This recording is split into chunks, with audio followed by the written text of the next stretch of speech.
शिव और सर्प के रिश्ते। दोस्तों, आप सभी से निवेदन है, कृपया कहानी को लाइक और सब्सक्राइब जरूर करें। आप सभी की बहुत मेहरबानी होगी। आप सबको धन्यवाद और कोटि कोटि प्रणाम। कहानी है शिव और सर्प के अबूझ रिश्ते। भगवान शंकर जिसके आराध्य हों, या फिर अगर कोई साधक भगवान शंकर का ध्यान करता हो, तो उनके बारे में कई भाव मन में प्रस्फुटित होते हैं।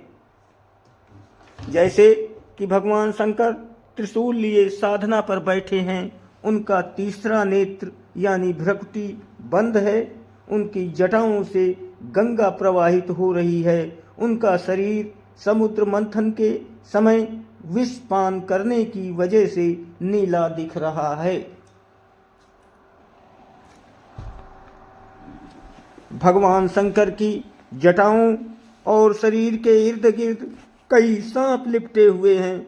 शिव के मस्तक पर एक ओर चंद्र है तो दूसरी ओर महाअवसर सर्प भी उनके गले का हार बने हुए हैं।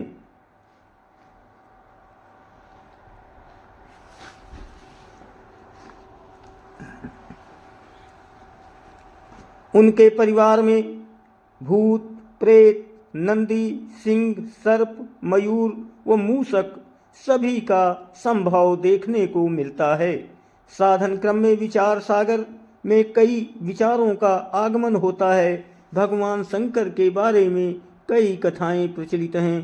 कहानियां पुराणों में और धार्मिक ग्रंथों में भी कहानियां वर्णित हैं। उनसे जुड़ी कई कथाएं साधकों को उनसे जोड़े रखती हैं और साधकों के लिए वो प्रेरणादायी भी होती हैं।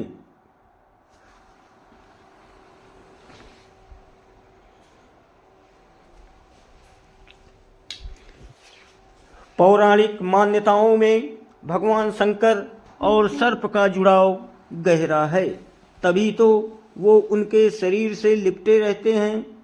ये बात सिर्फ मान्यताओं तक ही सीमित नहीं है, बल्कि ये इस कलयुग में भी हकीकत में परिलक्षित होती दिखती है।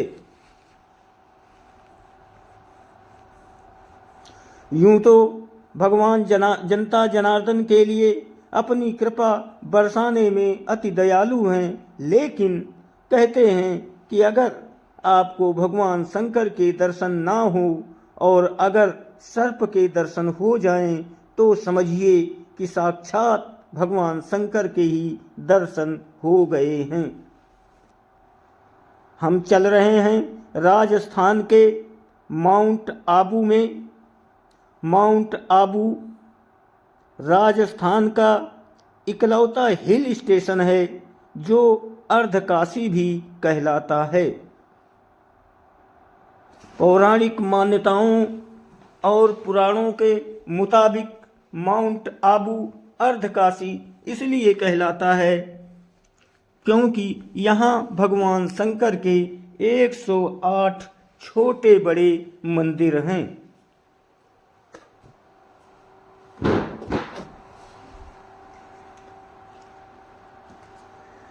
दुनिया की इकलौती जगह जहाँ भगवान शंकर नहीं, उनकी यानी शिवलिंग भी नहीं, बल्कि उनके अंगूठे की पूजा होती है। माउंट आबू में ही अचलगढ़ दुनिया की इकलौती ऐसी जगह है जहाँ भगवान शिव के अंगूठे की पूजा होती है।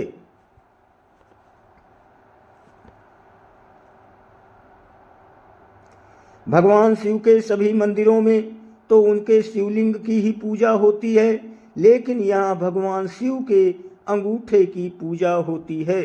यहीं पर एक मंदिर है पांडव गुफा के करीब, जहाँ के बारे में कहा जाता है कि पांडवों ने अज्ञातवास के दौरान कुछ समय यहाँ बिताया था।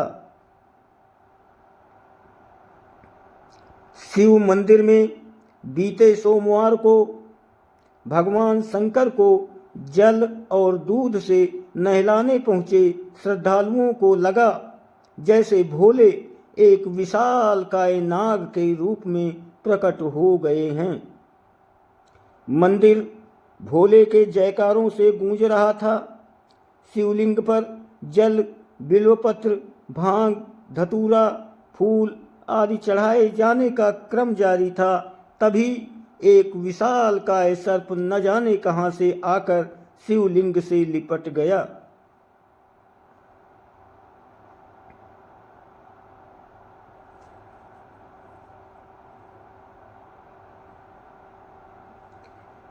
इस नाग का आकार लगभग 6 फीट का था। इस बीच कुछ लोगों ने डरते डरते शिवलिंग पर जल भी अर्पित किया, लेकिन नागराज कई घंटों तक शिवलिंग से लिपटे रहे।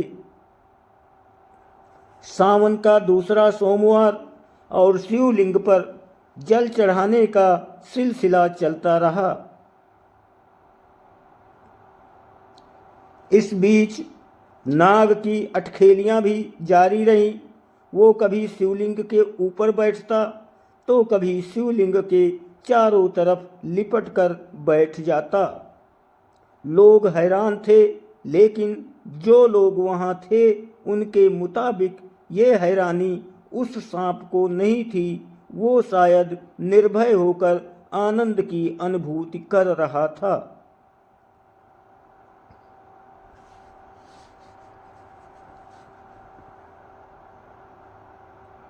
इतने लोगों के बीच कोई सांप लगभग 6 घंटों तक शिवलिंग से लिपटा रहा हो। लोग टकटकी लगाए देखते रहे। कुछ लोगों के लिए भोले सर्प के रूप में शिवलिंग से आकर लिपटे थे, तो कुछ लोग उस पल को शिद्दत से महसूस करना चाह रहे थे। यही वजह थी कि मंदिर में भीड़ बढ़ने लगी, इलाके में खबर फैलने लगी। अचानक सर्प गायब हो गया। वहां श्रद्धालुओं के चढ़ाए पुष्प और फल तो दिख रहे थे, लेकिन सर्प नहीं।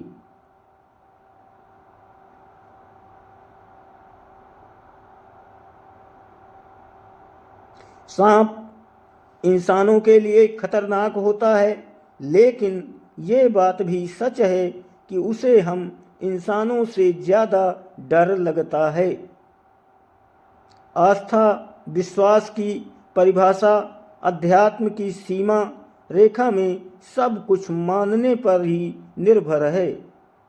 स्थानीय लोगों के मुताबिक माउंट आबू के उन मंदिरों में जो जंगल के बीचों बीच है, वहाँ इस प्रकार की घटनाएं सावन के महीने में सोमवार को या फिर शिवरात्रि के मौके पर जरूर होती हैं।